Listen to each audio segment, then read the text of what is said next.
রাজনীতি করা খুবই কঠিন।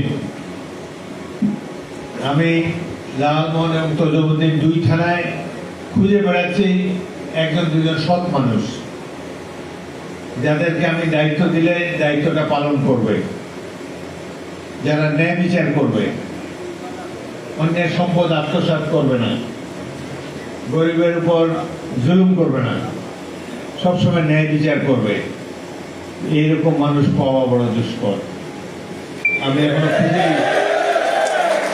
এখনো খুঁজেই বেড়াচ্ছি। আমি ভাবি যখন আমি থাকবো না, তখন আপনাদের কে দেখাশোনা করবে, ন্যায় বিচার কে করবে? এই কথা ভেবে রাত্রে অনেক সময় ঘুম হয় না। এত বছর রাজনীতি করলাম, মানুষ তো দেখি না। ছেলেরা পড়াশোনা ছেড়ে রাজনীতির প্রতি বেশি আগ্রহী। তখন পড়াশোনার দিকে বা খেলাধুলার দিকেই ছাত্রদের আগ্রহ বেশি ছিল। আবার এই রাজনৈতিক আগ্রহের কারণে অনেক সময় এই বাংলাদেশটা স্বাধীন হয়েছে রাজনীতির আগ্রহের কারণে।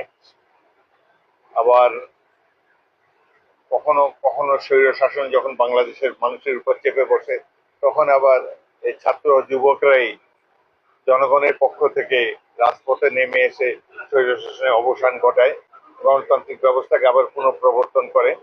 তো গণতন্ত্র ছাড়া তো বাংলাদেশের মুক্তি বা সমৃদ্ধি অর্জন সম্ভব নয়। সেই দিক দিয়ে রাজনীতির এই একটা ভালো দিক আমি লক্ষ্য করেছি যে সাধারণ মানুষের সচেতনতা বেড়েছে, গণতন্ত্রের প্রতি তাদের ঐকান্তিক আগ্রহ বেড়েছে। এটি বাংলাদেশকে অনেক আগে নিয়ে যাবে।